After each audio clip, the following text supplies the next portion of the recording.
I'm going to preview the number 18 Baylor versus LSU Wins volleyball match, which will be played on September 12th at 7 p.m. Central Time on ESPN Plus. There will be live stats as well. And LSU is 5-1 in the year with a lone loss to Troy, 3-2. But they beat Maryland 3-1, New Hampshire 3-2, Duke 3-1, Florida National 3-2, and Davidson 3-9. And that was like last Saturday at that, September 7th. And Baylor is 5-2 on the year with an upset loss to SMU in the prior match against Wisconsin, where they gave that match away. And I think maybe possibly that match beat them twice. I don't know. When you look at the SMU stats for the game, yes, that first set was close, but the other two sets not. And overall, the stats, SMU had every advantage. And what could go wrong for Baylor did. Worst match of the year played. And eventually that was bound to happen. It just was unfortunate that it had to come against a quality opponent. And SMU was no pushover. They were like receiving the most votes in the entire country in the polls. They even beat then number 2 Nebraska a week ago. So I knew this match against SMU was potentially dangerous. And I thought revenge factor could have helped. And you're coming off a loss, but SMU was also too. But clearly SMU just played the lights out. And everything. Now I'm going to go over stats for LSU here. Okay, the first player is number 1, Anna Tevodoradze, Tevdoradze. Apologize if I butchered that. A 6'3" outside hitter / right, like opposite / right-handed hitter. In 20 sets played. And I'll put this in the description below for both the roster and the stats on LSU, just to keep y'all up to to let y'all know, and this way you can look at it during the match as well. 12 kills on 54 attempts, 7 attacking errors, 1 assist, 4 service aces, 2 service errors, 2 receiving errors, 23 digs, 1 block, none of those solo. Okay, Bailey Ortega, Ortega. Apologize if I butchered that. Number 2, 5'9" setter. That's a senior. 13 kills on 23 attempts with 1 attacking error, 289 assists, which is the most on the team. 1 service ace, 7 service errors, 59 digs, 9 blocks. 2 of those are solo. 4 blocking errors, 1 ball handling error. Ali Kirchhoff, number 3, is the next player to keep on. That's a 5'6" defensive specialist / libero. No kills on 1 attempt with 1 attacking error. 17 assists, 3 service aces, 3 service errors, 4 receiving errors, 60 digs. And I apologize if I'm looking down because I cannot memorize all this stuff here. Okay, then Angelina Lee, number 4, a 6'2" middle blocker. That is a sophomore. 50 kills on 103 attempts with 15 attacking errors, 1 assist, 4 digs, 27 blocks, 3 of those are solo, 2 blocking errors. Okay, then is Journey Robertson, number 5. A 6'1" outside hitter. That is a sophomore.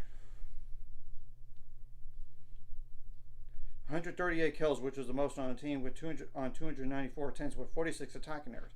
11 assists, 9 service aces, 19 service errors, 65 digs, which is also most on the team, 15 blocks, 1 of those is solo, and that's it. Jessica Jones, number 7. 6'2" middle blocker. That's a freshman.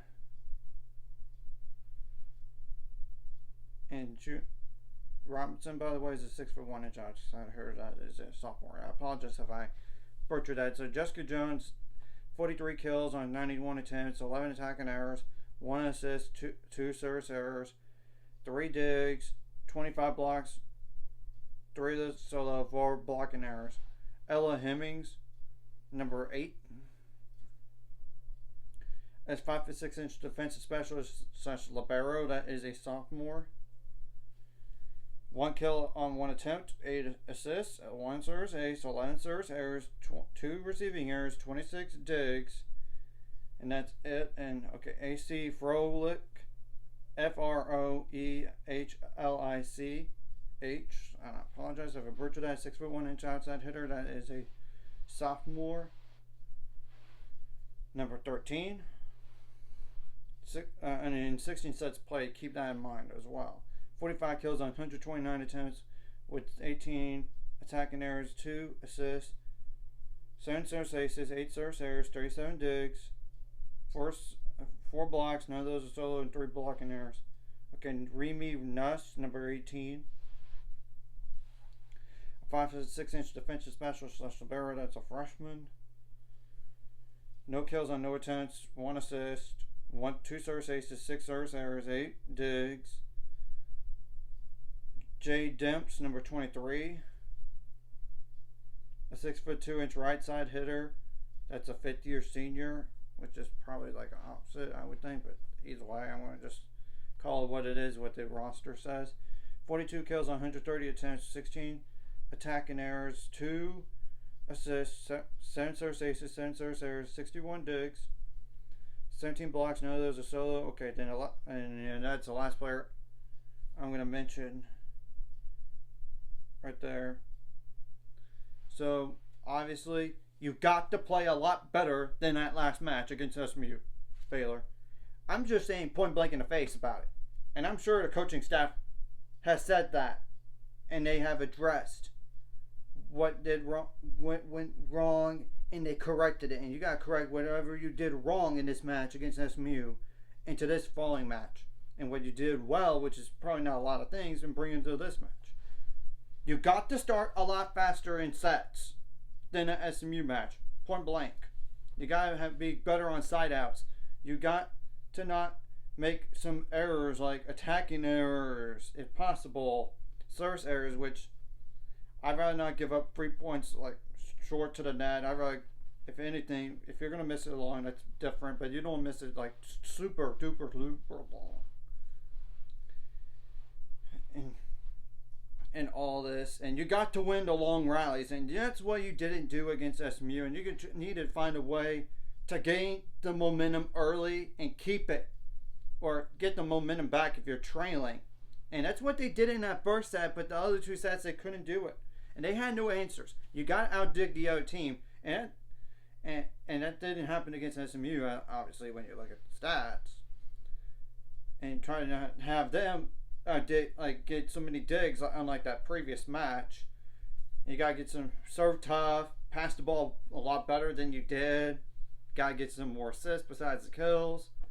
And the blocks was good actually when you look at the numbers, but when you look at the other team, not good. I mean, that's just being extremely truthful, and this is an absolute truth serum. What I'm saying here. And I'm not just saying slow starts in the first set either. I'm talking about all sets. Try to get fast starts, and if nothing else, try to climb back into it. And if you have a lead in a set, protect the lead. If it's like just one and it goes back and forth, that's different. It's more like when you're up 5-1, 6-2, 7-3. You get the whole gist. Or even like a 14-7 lead. Don't let the other team come back. You try to get the other team out of system as much as possible. Don't give away a lot of free balls or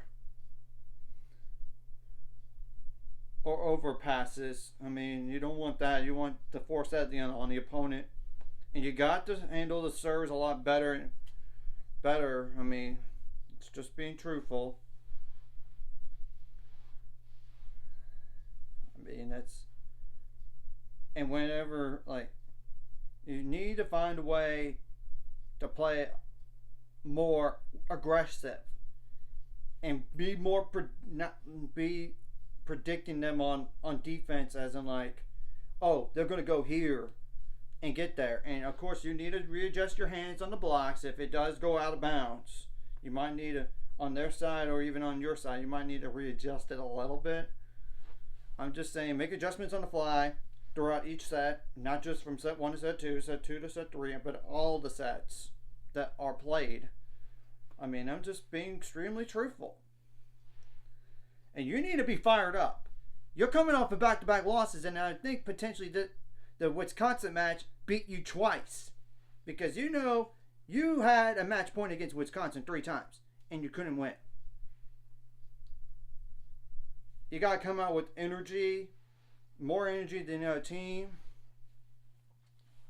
It's especially important, like, to get, like, not the other team to block you so much, like, unlike this past match. Or I dig you, I mean, get more assists than you, and you don't want to have, like, net violations or illegal, like attack, like, back row attack. I mean, you don't want to have that, or you don't, when you're trying to go up for the ball and excuse me, like when the ball's in the air and the other player's like right there, you don't need to touch them. But it might have been like a fluke, one of those rare things. You don't want to have that thing, whatever that call is. But you get the whole point. You got to correct what you did wrong from the last match, going this match, and I'm sure y'all looking at the film, take away the strengths from LSU, and try to be like unpredictable on offense. That way, they don't know. Oh, we're going to go here. And it seemed like tonight we were going to one particular spot twice in a row, and it got stuffed both those times in a row. It's like, we might want to change it up. If that's the case, like if it gets stuffed one time, maybe go the other way next time and then try to come back. Or if you do it 2 times in a row, don't do it 3 times in a row. Point being, sometimes I think we're just trying to just tip it over instead of just going for the power. I mean, and you do need to find a way to try to get on scoring runs, because that way it can get some separation here and take out all the frustration from the last 2 matches on LSU here. Enough said about this match, and it's just being extremely truthful. So anyways, if you like this content, hit the like and subscribe button. See you guys later on the road to 7 subscribers. Of course, ultimate goal is 1,000 more. So we want to make money off this. Of course, like a video, comment video, really helps YouTube algorithm, so more people can see it. Sharing the video does help as well, so more people are watching. Therefore, watching, and then subscribe. Hit subscribe button, hit the notification bell as well. And I might be missing some other keys, but you get the whole gist. Play a lot better than you did in the previous match and the match before. You gotta learn from your mistakes, and that's the truth. And try not to have scoring lulls. I mean, that's the thing.